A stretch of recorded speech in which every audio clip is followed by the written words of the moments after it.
धादिङ जिल्लाको उत्तर-पश्चिम भेगमा बुढी गण्डकी र आँखु खोलाको काखमा उत्तर दक्षिण फैलिएको यो हो त्रिपुरा सुन्दरी गाउँपालिका।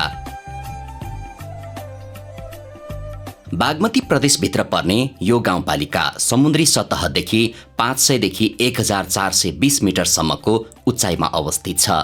84.36 वर्ग किलोमिटर क्षेत्रफल जमिन ओगटेको यो गाउँपालिकामा 25,928 मानिसको बसोबास रहेको छ। त्रिपुरा सुन्दरी गाउँपालिकामा जम्मा 7 वटा वडाहरू रहेका छन्। गाउँपालिका जिल्ला सदरमुकाम धादिङ बेसीबाट 30 किलोमिटर उत्तर पश्चिमतर्फ अवस्थित छ। राज्य पुनर्संरचनासँगै 2073 सालमा साबिकको जम्मा 5 वटा गाविसहरू सल्यानटार, आगिनचोक, मूलपानी, सल्यानकोट र त्रिपुरेश्वर समावेश गरी नेपाल सरकारबाट त्रिपुरा सुन्दरी गाउँपालिकाको स्थापना भएको हो।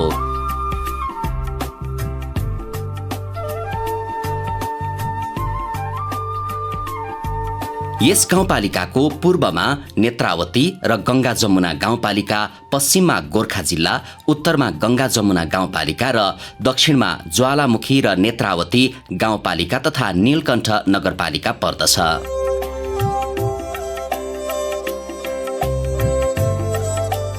यस गाउँपालिकामा नेपालकै दोस्रो ठुलो टार सल्यानटार अवस्थित छ। यस टारको वरिपरि गोर्खा र धादिङ जिल्लाका तह परेका दर्जनौं पहाडहरू छन् भने यहाँबाट गणेश हिमाल, मनास्लु, धौलागिरी लगायतका आधा दर्जनभन्दा बढी प्रमुख हिमालयहरू प्रत्यक्ष रूपमा देख्न पाइन्छ। यस गाउँपालिकाको नाम ऐतिहासिक भगवती मन्दिर त्रिपुरा सुन्दरी माईको नामबाट नामकरण गरिएको हो। यो ऐतिहासिक मन्दिरको महिमा परापूर्व कालदेखि रही आएको पाइन्छ। यस मन्दिरको नाममा रहेको 700 रोपनी जमिन गुठी स्वरूप रहेको तथ्य र राष्ट्र निर्माता पृथ्वीनारायण शाहसँग मैदीकोट, सल्यानकोट, कानाकोट जस्ता ठाउँहरूको प्रसङ्ग जोडिएको हुँदा तत्कालीन समयमा गोर्खा राजघरानासँग यस मन्दिरको सम्बन्ध रहेको पाइन्छ।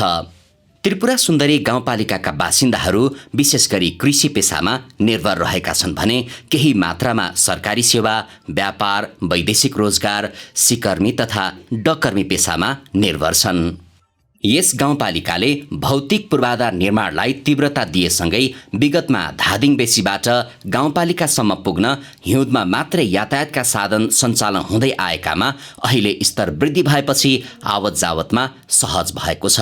गाउँपालिकाबाट अन्य क्षेत्रसम्म पुग्ने सडक भने अझै पनि स्तरोन्नति हुन नसक्दा वर्षाको समयमा यातायात आवत जावतमा कठिनाइ हुने गरेको छ। यसबीचमा सल्यानटार मूल सडकको कालोपत्री गर्ने कार्य सुरु भएको छ। गाउँपालिकालाई काठको पोल मुक्त गाउँपालिका घोषणा अभियान सञ्चालन गरिएको छ।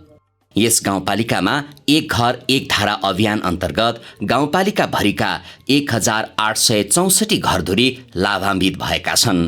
गाउँपालिकामा रानी पोखरी, भणरे पोखरी, ठुलो पोखरी, रिङ्ने हाइड्रो पावर ताल, भण्डारी पोखरी, सुन पोखरी, कणैल पोखरी, वन तथा जैविक विविधता क्षेत्र, कृषि जमिन जस्ता प्राकृतिक स्रोत साधन रहेका छन्। धार्मिक, सांस्कृतिक तथा पर्यटकीय महत्त्व बोकेका स्थानहरू यस गाउँपालिकामा थुप्रै छन्।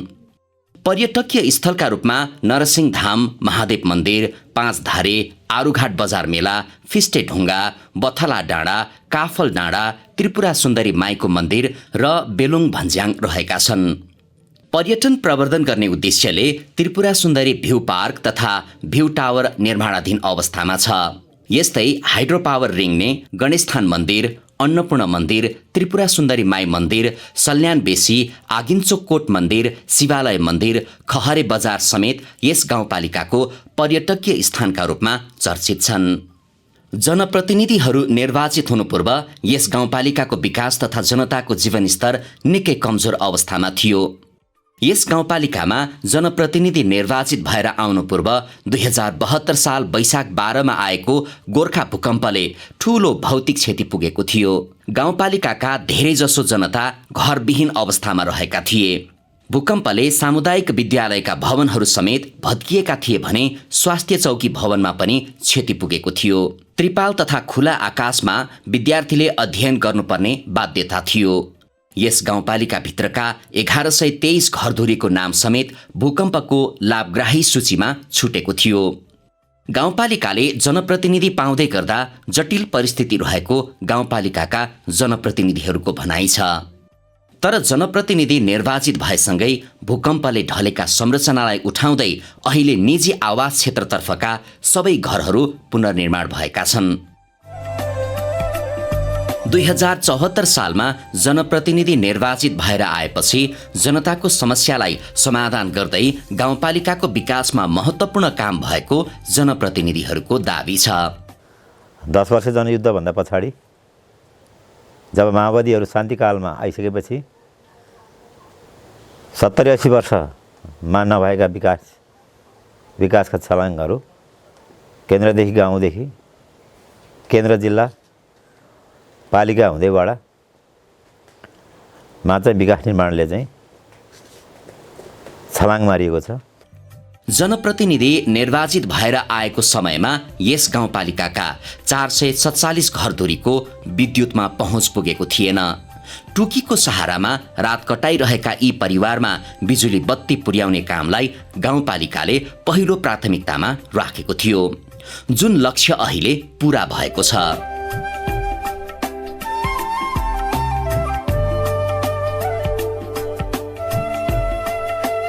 त्रिपुरा सुन्दरी गाउँपालिकाले शिक्षा सुधारको कार्यलाई पनि प्राथमिकताका साथ अगाडि बढाउँदै लगेको छ।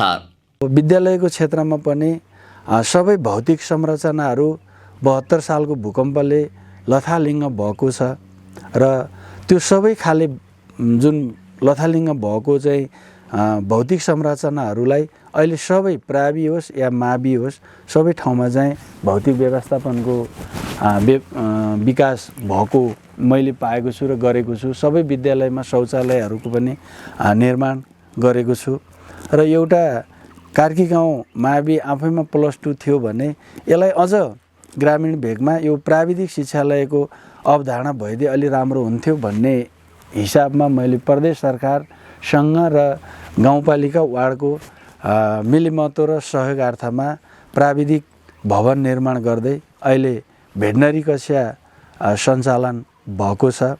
जस अनुसार यस गाउँपालिकाभित्र रहेका 32वटा विद्यालयमध्ये 30वटा विद्यालयको नयाँ भवन निर्माण गरी हस्तान्तरण समेत भइसकेको छ। भारतीय दूतावासले निर्माण गर्दै गरेका अन्य 2 विद्यालयको भवन निर्माण भने अहिले विभिन्न कारणले अधुरो रहेको छ। विद्यालयभित्र अहिले हामीले न्यूनतम पनि एउटा मापदण्ड पुगेको भवन आफैमा भौतिक संरचना राम्रो छ, मजबुत छ हैन, शौचालय छ, खेल मैदान छ, सबै हिसाबले पिउने पानीको व्यवस्था भएको छ। अरू खालका अब अपाङ्ग मैत्री सबै हिसाबले हामीले त्यो विद्यालयहरूलाई अहिले जसरी हुन्छ राम्रो बनाउने कुराहरुमा हामी लागिरहेका छौं। त्यसकारणले अब अहिले विद्यालयमा कसरी राम्रोसँग पठन पाठन बनाउने, शिक्षकहरूलाई कसरी तालिमयुक्त बनाउने हैन, यो खालका कुराहरुमा हामी लागिरहेका छौं। गाउँपालिकाका 7वटै वडामा स्वास्थ्य चौकी स्थापना भएका छन्। नागरिकलाई स्वास्थ्य सेवामा सुविधा दिन गाउँपालिकाले सबै स्वास्थ्य चौकीमा दरबन्दी अनुसार स्वास्थ्य कर्मीको पनि व्यवस्थापन गरेको छ। सल्यानटार स्थित उपस्वास्थ्य चौकी विगतमा स्वास्थ्य कर्मी तथा चिकित्सकविहीन अवस्थामा थियो, तर अहिले अवस्था परिवर्तन भएको छ। अहिले यो उपस्वास्थ्य चौकीमा 4 जना त चिकित्सक मात्रै छन्।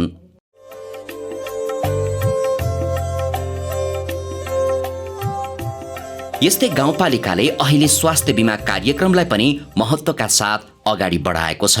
बीमा कार्यक्रमका लागि नागरिकको घर घरमा कर्मचारीहरू परिचालन गरिएका छन्। 3500 रुपैयाँको स्वास्थ्य बीमाबाट नागरिकले 1 लाख रुपैयाँसम्मको निशुल्क स्वास्थ्य उपचार सेवा पाउनेछन्। यस्तै गर्भवती महिलालाई स्वास्थ्य संस्थामै सुत्केरी गराउन प्रेरित गर्ने उद्देश्यले गाउँपालिकाले निशुल्क खान बस्नको समेत व्यवस्था मिलाउँदै आएको छ। साथै सबै स्वास्थ्य चौकीमा सुत्केरी प्रतीक्षालय घर पनि निर्माण गरिएको छ। स्वास्थ्य सेवालाई थप विस्तार गर्दै लगेको यस गाउँपालिकामा 18 करोड रुपैयाँ लागतमा 10 रोपनी क्षेत्रफलमा सुविधा सम्पन्न अस्पताल निर्माणको चरणमा रहेको छ। स्वास्थ्य परीक्षणका लागि गाउँपालिकाले स्वास्थ्य शिविर कार्यक्रम समेत सञ्चालन गर्दै आएको छ। भरतपुर आँखा अस्पतालसँगको सहकार्यमा गाउँपालिकाले विद्यालयमै विद्यार्थीको आँखा परीक्षणको कार्यक्रम पनि गर्दै आएको छ। केही वर्ष अघिसम्म सल्यानटारमा खानेपानीको अत्यन्तै समस्या थियो। जनप्रतिनिधि निर्वाचित भएर आएपछि यहाँ भएका पानीको स्रोतको व्यवस्थापन गर्दै नयाँ आयोजनाको रूपमा पान्धारे सल्यानटारबाट डिप बोरिङ मार्फत खानेपानी सुविधा प्रदान गरिएको छ। अहिले यस क्षेत्रमा भएका सबै घरधुरीमा खानेपानीको पहुँच पुगेको छ। यस्तै देउराली खोलाबाट लिफ्ट गरेर सल्यानटारको साना गाउँ स्थित ट्याङ्कीमा पानी जम्मा गरी वितरणको व्यवस्था मिलाइएको छ। यसले खानेपानीको समस्या समाधानमा थप बल पुगेको छ भने सल्यानटारमा मात्रै गाउँपालिकाले 1100 भन्दा बढी घरमा धारा जडान गरेको छ। यस्तै खानेपानी सुविधालाई थप सहज बनाउन मनपाङ खोलाको पानी सल्यानटार ल्याएर वितरण गर्ने गरी 42 करोड रुपियाँ लागतको खानेपानी आयोजना सञ्चालनका लागि गाउँपालिकाले खानेपानी सहलगानी आयोजनासँग सहमति गरेको छ। यसको टेन्डर आह्वान अन्तिम चरणमा पुगेको छ। सल्यानटारमा 2300 घरधुरी लाभान्वित हुने यस आयोजनालाई गाउँपालिकाले महत्त्वपूर्ण आयोजनाको रूपमा लिएको छ। यस्तै गाउँपालिकाले अन्य वडाका बासिन्दाका लागि पनि एक घर एक धारा अभियान अन्तर्गत घरमै पानीको धारा पुर्याउने कामलाई तीव्रता दिएको छ। जुन एक घर एक धाराको चाहिँ हामीले अवधारणा ल्याएको थियौँ, करिब यो आर्थिक वर्षमा हाम्रो 480 घरमा चाहिँ एक घर एक धाराको चाहिँ तपाईँको चाहिँ हाम्रो कार्यक्रम सम्पन्न हुँदैछ र करिब हाम्रो तपाईँको चाहिँ यो 60% हो। अब 40% घरहरूमा हामीले एक घर एक धाराको चाहिँ अवधारणा ल्याएका छौँ र यो कार्यकालमा चाहिँ सम्पन्न गर्नेछु। गाउँपालिकाले सार्वजनिक धारा निर्माण नगर्ने र घर घरमै धारा पुर्याउने लक्ष्य लिएको छ। यसरी हामीले सबै ठाउँमा पिउने पानीहरूलाई जसरी हुन्छ समुदाय स्तरमा स्थापित गर्ने भनेर लागिरहेको छ र धेरै घरहरूमा अहिले हाम्रो लगभग 2200-2300 घरधुरी जतिमा यो गाउँपालिकामा हामी निर्वाचित भएर आइसके पछाडि एक घर एक धारा वितरणका कामहरू सकेका छौँ र यसलाई हामी चरणबद्ध सबै यो गाउँपालिकाको 7000 घरधुरीमा नै हामी धारा उपलब्ध गराउने, त्यो पानी आउने खालको धारा उपलब्ध गराएर सेवा दिने भनेर हामी लागिरहेका छौँ। यस गाउँपालिकाले सरसफाई कार्यक्रमलाई पनि महत्त्वका साथ अगाडि बढाएको छ। यसै अनुरूप हाल यो गाउँपालिका खुला दिशामुक्त गाउँपालिका घोषणा भइसकेको छ। गाउँपालिका भित्रका सबै घर परिवारमा शौचालयको सुविधा पुगेको छ। पक्की बनाउन नसकेका घर परिवारमा कच्ची भए पनि शौचालय निर्माण भएका छन्। मानिसहरूको चहल पहल बढी हुने क्षेत्रमा गाउँपालिकाले सार्वजनिक शौचालय निर्माणको योजनालाई अगाडि बढाएको छ। साथै फोहोर व्यवस्थापनका लागि पनि गाउँपालिकाले अभियान सञ्चालन गर्दै आएको छ। खेलकुद क्षेत्रलाई प्रोत्साहन गर्न गाउँपालिकाले खेल मैदान निर्माण कार्यलाई पनि अगाडि बढाउँदै लगेको छ। विशेष गरी विद्यालय नजिकका स्थानलाई खेल मैदान बनाउने कार्यमा गाउँपालिका लागि पर्दै आएको छ। ठूला खेलकुद प्रतियोगिताहरू सञ्चालनका लागि भनेर गाउँपालिकाले सल्यानटारको सिरानमा 50 रोपनी क्षेत्रफलको क्षेत्रीय स्तरको रङ्गशाला निर्माणको प्रक्रिया अगाडि बढाएको छ। हाल यो रङ्गशाला निर्माणका लागि जग्गा प्राप्तिको प्रक्रिया पूरा भएर अन्य केही काम अगाडि बढेको छ। गाउँपालिकाले जग्गा व्यवस्थापन गरेपछि प्रदेश सरकारले रङ्गशाला निर्माण गरिदिने सहमति भए पनि अहिले त्यस अनुरूप भने काम हुन नसकेको गाउँपालिकाले जनाएको छ। यो गाउँपालिकाका सबै वडाहरूमा आफ्नै वडा कार्यालय निर्माण भएका छन्। साथै गाउँपालिकाको पनि आफ्नै भवन रहेको छ। आफ्नै भवनबाट प्रशासनिक तथा जनतालाई प्रदान गरिनुपर्ने सेवा सुविधा प्रदान गर्दै आएको छ। गाउँपालिकाले बस्ती स्तरमा सामुदायिक भवन समेत निर्माण गरेको छ। यसैगरी यस गाउँपालिकाभित्र 38 किलोमिटर दूरीको सडक मार्फत चक्रपथ निर्माण गरिएको छ। यो चक्रपथले 7वटै वडालाई छोएको छ। अहिले यस सडक खण्डको कुनै क्षेत्रमा स्तरोन्नतिको काम भइरहेको छ भने कुनै क्षेत्रमा कालोपत्रेको काम भइरहेको छ। यसैगरी गाउँपालिकाबाट वडा कार्यालयसम्म पुग्ने सडकको सञ्जाल निर्माण कार्य समेत सम्पन्न भइसकेको छ। हिजो हाम्रो कार्यकालमा हामी नआउँदा, हामी जनप्रतिनिधि नहुँदा साना सडकहरू थिए, अप्ठ्यारा सडकहरू थिए। अहिले त्यो सडकहरू पनि विस्तार भएको छ। वडा कार्यालयमा हामी कहाँ ठुला गाडीहरू अहिले जान सक्ने बाटो बनेको छ। अहिले यी सडकहरूको पनि स्तरोन्नतिको काम भइरहेका छन्। जनप्रतिनिधि निर्वाचित भएर आएपछि गाउँपालिकाको आवश्यकता अनुसार सडक निर्माणलाई प्राथमिकतामा राखेर काम गरिए पनि अब भने नयाँ सडक निर्माण नगर्ने गाउँपालिकाले नीति लिएको छ। भएका सडकलाई 12 महिना सञ्चालन हुन सक्ने गरी स्तरोन्नति गर्ने र प्राथमिकताका सडकलाई व्यवस्थित गर्ने गाउँपालिकाको योजना रहेको छ। स्थानीय सरकार निर्वाचित भएर आएपछि विकास निर्माणसँगै सामाजिक रूपमा देखिएका लैङ्गिकताको विषयलाई पनि विशेष रूपमा सम्बोधन गर्न सकिएको छ।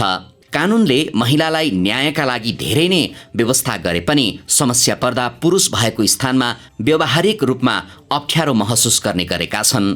यस्तो अवस्थामा गाउँपालिकाले उपप्रमुखको रूपमा महिला नेतृत्व पाउँदा लैङ्गिक विभेदका मुद्दाहरू सम्बोधनका लागि सहज भएको उपाध्यक्ष देवी कुमारी बुर्लाकोटीको अनुभव छ। सुनाउने ठाउँमा पुरुषहरू हुँदा चाहिँ जति सुनाउनु पर्ने त्यति नसक्नु हुँदो रहेछ र त्यो ठाउँमा महिला नै हुँदा उहाँहरूको अन्तर्हृदयदेखिको वेदनाहरू पीडाहरू अनि त्यसलाई चाहिँ उहाँहरूले भोगिरहनु भएका भोगाइहरू त्यो चाहिँ एउटा लैङ्गिकताको हिसाबले महिलाहरूले चाहिँ ठुलो राहत पाउनु भएको छ। उहाँहरूले यहाँ हुन सक्ने मेलमिलापका कुरामा पनि राम्रो न्याय पाउनु भएको छ। जुन हामीलाई दिएको अधिकारभन्दा बाहिर जहाँ जिल्लासम्म पुग्नुपर्ने अथवा त्यहाँबाट पनि चित्त नबुझे माथिसम्म पुग्नुपर्ने ठाउँमा एउटा भर्याङको रूपमा चाहिँ स्थानीय तहका न्यायिक समितिहरू चाहिँ उहाँहरूले पाउनु भएको छ। महिला बालबालिका ज्येष्ठ नागरिक त्यो बाहेक हामीलाई 13 वटा विशेष अधिकारहरू चाहिँ मेलमिलापको लागि भनेर दिएको छ। त्यो कुराहरूको लागि चाहिँ हामी धेरै सन्तुष्ट छौँ र त्यसमा उहाँहरूले जुन कुराहरू सानो समस्यालाई समयमा भन्दा जुन एउटा पारिवारिक व्यवस्थापन जुन त्यहाँ भएका समस्याहरू सजिलै समाधान गर्न सकिन्थ्यो त्यो नभनिरहँदा धेरै किसिमका घटनाहरू घट्ने र त्यसले ठुल्ठुला दुर्घटनाहरू निम्त्याउने कुरालाई चाहिँ हामीले एकदमै न्यूनीकरण गर्न चाहिँ सफल भएको छौँ। न्यायिक समितिको संयोजकको हैसियतमा उपाध्यक्षले नेतृत्व गर्ने भएकाले लैङ्गिकताको हिसाबले महिलाहरूले ठूलो राहत पाएको गाउँपालिकाको भनाइ छ। गाउँपालिका भित्रै हुन सक्ने मेलमिलापका मुद्दामा पनि महिलाहरूले उचित न्याय पाइरहेका छन्। साथै जिल्ला र माथिल्लो तहसम्म पुग्नुपर्ने मुद्दाका लागि पनि स्थानीय तहका न्यायिक समिति भर्याङको रूपमा स्थापित हुन पुगेको छ। महिला बालबालिका ज्येष्ठ नागरिक लगायत 13 वटा विशेष अधिकार मेलमिलापको लागि भनेर न्यायिक समितिलाई अधिकार प्रदान गरिएको छ। अधिकार क्षेत्रभित्र रहेर स्थानीय जनतालाई सेवा दिन सकेकोमा गाउँपालिकाकी उपाध्यक्ष बुर्लाकोटी खुसी व्यक्त गर्नुहुन्छ। म उपाध्यक्ष रहेर काम गरिरहेको छु। आफ्नो काम कर्तव्य र अधिकारभित्रको काम प्लस अलिकति मैले अन्य कुराहरू के गर्नुपर्छ समाजको लागि त्यो पनि मेरो अधिकारभन्दा बाहिर भनेर मैले छोडेको छैन। म एउटा जनप्रतिनिधिको हिसाबले यहाँको चाहिँ एउटा सामाजिक अभियन्ताको हिसाबले मैले गर्नुपर्ने कामहरू मैले एकदम धेरै गरिरहेको छु। म त्यसमा पूर्ण सन्तुष्टि छु।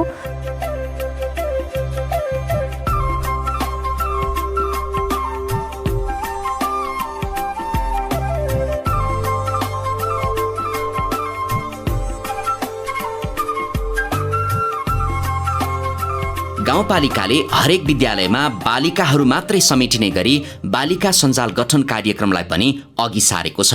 बालिकाहरू मात्रै रहने क्लबलाई समेटेर बालिका सञ्जाल बनाइएको हो। बाल क्लबहरू पनि छन् तर बाल क्लबमा बालक र बालिका हुने भएकाले बालिकाहरू मात्रैको छुट्टै क्लब बनाउने अवधारणा अनुसार बालिका सञ्जाललाई अगाडि बढाइएको गाउँपालिकाले जनाएको छ। यस सञ्जाल अन्तर्गत बालिका क्लबका लागि 1 जना फोकल शिक्षकको समेत व्यवस्था गरिएको हुन्छ।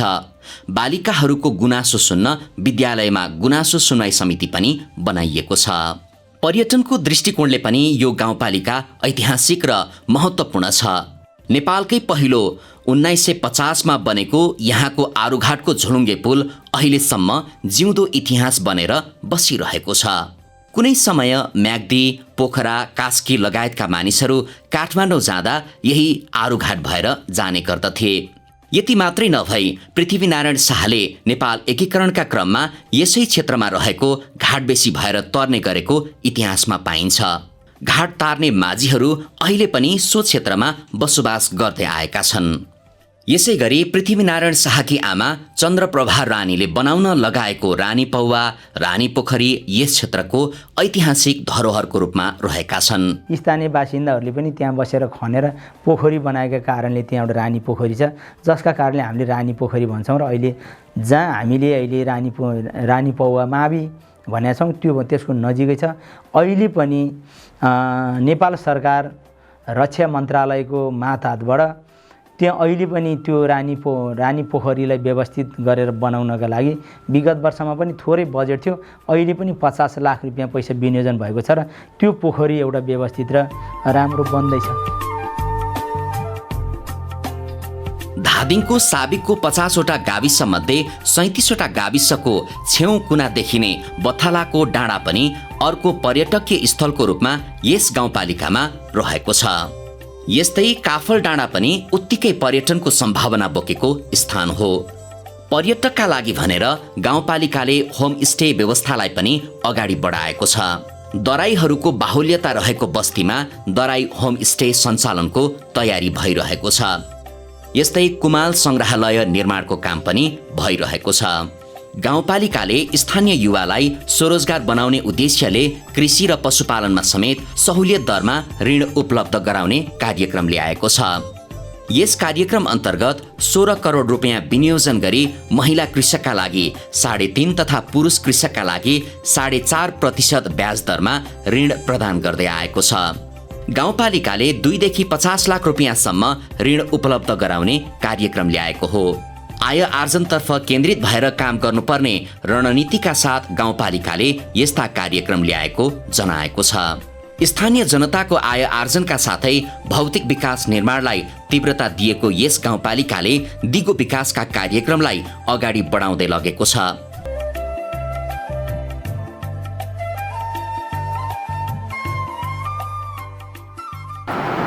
शिक्षालाई माध्यमिक तहसम्म त्रिपुरा सुन्दरी गाउँपालिकामा रहेका 8वटा माध्यमिक विद्यालयका 11 र 12 कक्षाका विद्यार्थी भाइ बहिनीहरूलाई पूर्ण रूपमा निःशुल्क गर्ने निर्णय गरी लगायत यस त्रिपुरा सुन्दरी गाउँपालिकाभित्र आम जनसमुदायलाई प्रसुति हुने क्रममा 7वटै वार्डबाट सल्यानटारको हस्पिटलसम्म आउन गाडी भाडा र त्यहाँबाट उपचार हुन नसकेर रिफर गरेको केसमा नेपालको काठमाडौँ, पोखरा, नारायणघाट 3टा सहरमा जाने बिरामीलाई निःशुल्क भाडाको व्यवस्था मिलाएका छौँ र लगतै त्यो कार्यान्वयनमा हामीले ल्याइसकेका छौँ। त्रिपुरा सुन्दरी गाउँपालिकाभित्र रहनुभएका उल्लेख्य जनजाति साथीहरू हुनुहुन्छ, उहाँहरूको लागि पनि हामीले विशेष प्रदेश र सङ्घसँग समन्वय गरेर त्रिपुरा सुन्दरी गाउँपालिकामा रहनुभएका आम निमुखा अशिक्षित जनसमुदायलाई कसरी शिक्षित बनाउने, कसरी उहाँको अभिवृद्धि गराउने भन्ने विषयमा हामी त्रिपुरा सुन्दरी गाउँपालिका अत्यन्त सक्रियताका साथ अघि बढिरहेका छौँ। हामीले पहिलो वर्ष 1 नम्बर र 2 नम्बर, 6 नम्बर 3टा वार्डमा यो 1 वर्षभित्रमा वडा कार्यालयसम्म हामी कालोपत्री गर्ने हाम्रो योजना छ। लगतै त्यसपछि 3 नम्बर वार्ड, 4 नम्बर वार्ड र 5 नम्बर वार्ड, 7 नम्बर वार्डमा करिब हामी 3 देखि 4 वर्षभित्रमा प्रत्येक वडामा कालोपत्री पुर्याउने हाम्रो योजना छ। यहाँ खास गरी एउटा कर्मचारीहरूले सेवाग्राहीसँग कसरी चाहिँ लिङ्क भएर काम गर्छन् भनेर यो हाम्रो एउटा चाहिँ गाउँपालिका नमुनाकै रूपमा कार्यरत रहेको छ। खास गरी अब मुस्कान सहितको सेवा कर्मचारीले दिने, त्यसै गरी अब अलिकति भावना बुझेर उहाँहरूको भावना बुझेर नि सेवा गर्ने, सहयोग गर्ने, कहाँ कुन शाखामा जानुपर्ने हुन्छ भन्ने कुरामा नि हाम्रो यस पालिका कर्मचारीहरू त्यसमा दत्तचित्त भएर लागेका छन्। त्यसै गरी नियमित मितव्ययिता, आचरण, अनुशासनको जस्तो कुरामा पनि कर्मचारीहरूले ख्याल गर्नुपर्ने कुरा र पब्लिकले हेर्ने कुरा पनि त्यही हो। त्यसै गरी यो यस पालिकामा सुधार गर्नुपर्ने, यो कर्मचारी तन्त्रमा सुधार गर्नुपर्ने कुराहरू हामीले पटक पटक सार्वजनिक सुनवाई, पब्लिक हियरिङ जस्ता त्यसै गरी सामाजिक परीक्षणमा पनि त्यसको रेस्पोन्सहरू लिने गरेका छौँ। यस त्रिपुरा सुन्दरी गाउँपालिका आगामी दिनमा धादिङ जिल्लाकै तेस्रो नगरपालिका हुन उन्मुख रहेको छ र त्यसको लागि भौतिक, वित्तीय लगायत सामाजिक पूर्वाधारहरूको पनि संरचना विकास हुँदै गएका छन्। यो 5 वर्षमा जे जति काम भयो त्यो उल्लेखनीय हुन नसके पनि एउटा सन्तोषजनक रहेको छ र आगामी 5 वर्ष नयाँ जनप्रतिनिधिहरू आउनुभएको छ। त्यसको लागि उहाँहरूको जुन चुनावी घोषणापत्र, उहाँहरूको चाहिँ एउटा सोच, दीर्घकालीन सोच जस्ता कुराहरूलाई चाहिँ हामी कर्मचारीहरूले हाम्रो स्थानबाट सहयोग गरेर त्यसमा प्रतिबद्ध भएर लागेर सुशासनमा कटिबद्ध रूपमा लागेर चाहिँ त्यसलाई पुरा गर्नलाई सम्पूर्ण कर्मचारीहरूलाई पनि म आह्वान गर्छु र त्यसमा म मेरो तर्फबाट पनि प्रतिबद्ध छु भन्न चाहन्छु। यसले आगामी दिनमा गाउँपालिकाको विकासमा महत्त्वपूर्ण सहयोग पुग्ने स्पष्ट देखिन्छ।